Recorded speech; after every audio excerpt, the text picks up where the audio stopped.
ప్రతి రాత్రి తెల్లవారుజాము 30వ తేదీ అత్యంత వైభవంగా తిరుమల సమానంగా స్వామివారి యొక్క వైకుంఠ ఏకాదశి ఉత్సవం ఉత్తర ద్వారం వరకు వైభవంగా జరపబడి సాయంత్రం 5 వరకు స్వామివారి దర్శనం తెలియజేస్తున్నాము.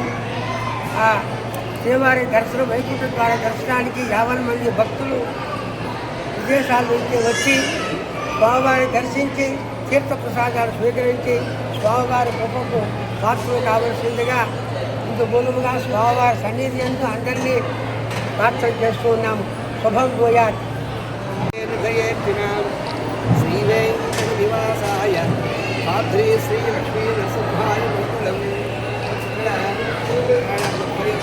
శ్రీవారి యొక్క ఏకాదశి అత్యంత వైభవపేతంగా స్వామివారికి విశేషమైన అలంకారం ఎమ్మెల్యే గారు ఎంతో భక్తి శ్రద్ధలతో శ్రీవారి కృప శ్రీవారి యొక్క అనుగ్రహం ప్రజలకు ప్రతి ఒక్క భక్తులకి శ్రీవారి ఆనందదాయకంగా దర్శనం చేసుకోవాలని ఈ క్షేత్రంలో స్వామివారి దర్శన భాగ్యం ప్రతి ఒక్కరికి శ్రీవారి దర్శనం కావాలని అనుగ్రహంతో బాబుల నరసింహ అనుగ్రహంతో ఈ కార్యక్రమాలంతా జయం చేయబోతుంది.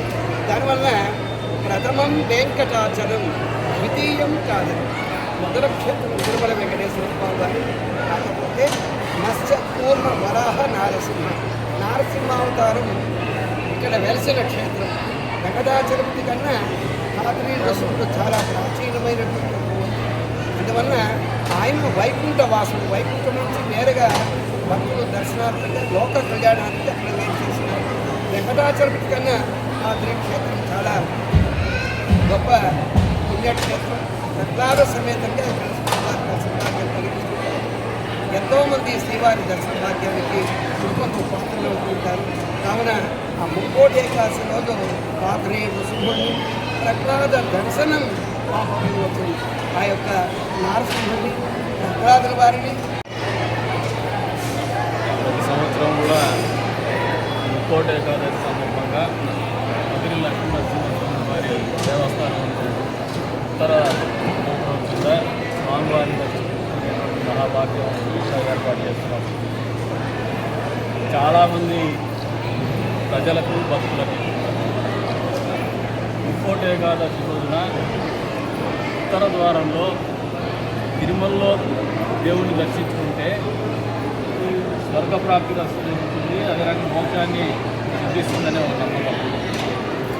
ఏ వైష్ణవాలయంలో అయినా ఉత్తర ద్వారంలో మీరు దర్శించుకుంటే ఆ భాగ్యం అంత్యస్థాయిలో ప్రత్యేకించి సుప్రసిద్ధ లక్ష్మీ నరసింహస్వామి క్షేత్రం అయినటువంటి మన మధురి నరసింహస్వామి క్షేత్రం కూడా అత్యంత ప్రహ్లాద సమేత లక్ష్మీ నరసింహస్వామి క్షేత్రం కూడా అత్యంత పవిత్రమైనది, ప్రసిద్ధి చెందినటువంటి ప్రాశస్తం కలిగినటువంటి.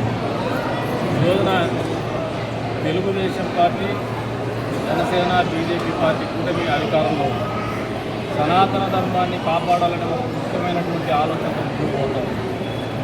గత పాలకుల మాదిరిగా కల్తీ నీళ్ళు అమ్మలేదు. గత పాలకుల మాదిరిగా దేవస్థానాల్లో రాజకీయాలు చేయం. ఈ రోజున కదిరి నియోజకవర్గంలో పదే పదే మీ అందరినీ కోరిన ఒక్కసారి నన్ను ప్రభుత్వంలో ఎమ్మెల్యేగా చూడాలి పనిచేయాలనే ఆలోచన ఉంది. అందుకు మీరు సహకరించినటువంటి తీరుకు ఇప్పుడు కూడా కృతజ్ఞతగానే ఉంటారు.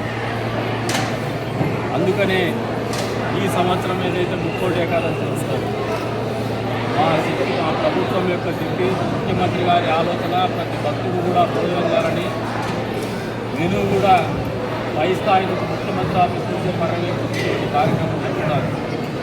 అంత స్థాయిలో ఆయన దేవస్థానాల పట్ల, సనాతన ధర్మం పట్ల, హిందూ దేవాలయాల పట్ల ఆయన ప్రత్యేకమైన శ్రద్ధ కనపరుస్తున్నటువంటి పరిస్థితుల్లో ఈ ప్రాంతానికి చెందినటువంటి వ్యక్తిగా, ఈ నియోజకవర్గ ఎమ్మెల్యేగా ఇప్పుడు కూడా నరసింహస్వామి దేవాలయానికి మా వంతు బాధ్యతగా కష్టపడుతూనే వస్తారు. ఈ సంవత్సరం ఆ బాధ్యత 10 రెట్లు పెరిగిందని బలంగానే నమ్ముతాను. ఎందుకంటే పేదవాళ్ళు ఎక్కువగా ఉండేటువంటి నియోజకవర్గము, పేదవాళ్ళు ఎక్కువగా ఉండేటువంటి జిల్లాలో ప్రజలందరికీ చెప్తున్నారు, మీరు వ్యయ ప్రయాసాలు కూర్చి తిరుమల పోవాలనే ఆలోచన ఉంటే చేయలేని పరిస్థితులు ఉన్నా, చేయగలిగినటువంటి పరిస్థితులు ఉన్నా మీరు అక్కడ దర్శనం చేసుకుంటే ఎంత మీకు మోక్షం దక్కుతుందనే ఒక నమ్మకం ఉందో అంతే స్థాయిలో ఇక్కడ కూడా మీకు మోక్షం దక్కేటువంటి భగవంతుడే మీ ముందున్నాడు. పేదల దేవుడైన పేదవాళ్ళకు అందుబాటులో ఉన్నటువంటి దేవుడు. కాకపోతే ఏర్పాట్లలో ఘనంగా తిరుమలలో ఉంటాయి, కట్టిదిప్పుగా ఉంటాయి కాబట్టి ఆకర్షణగా ఉంటాయి కాబట్టి ఎక్కువ మంది అక్కడే ఇష్టపడుతున్నారు. మా వంతు శక్తి వంచన లేకుండా ఆ స్థాయిలో మేము చేయలేకపోవచ్చు, కానీ మీరు అక్కడికి పోలేకపోయినామే, ఇక్కడ పోయినామే, అక్కడ పోయింటే ఇంకా బాగుంటుంది అనే ఆలోచన రాకుండానే ఆ ఏర్పాట్లు చేస్తామని మీకు మాటిస్తాము.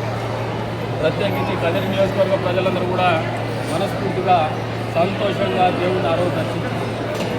కుల మతాలకు అతీతంగా మా ముస్లిం సోదరులను కూడా పిలుస్తాను. మనం మీరు కూడా స్వామివారిని దర్శించుకున్నాం. మాతో అందరూ కలిసిమెలిసి చేసుకున్నటువంటి కార్యక్రమం.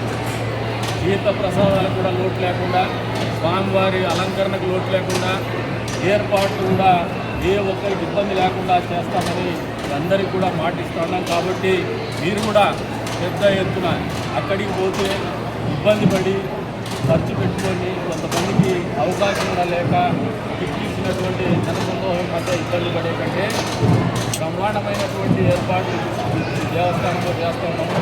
కాబట్టి మీరందరూ కూడా ఆహ్వానికులు అని చెప్పేసి మనస్ఫూర్తిగా నియోజకవర్గ ఎమ్మెల్యేగా మీ అందరికీ కూడా పిలుపునిస్తున్నాం.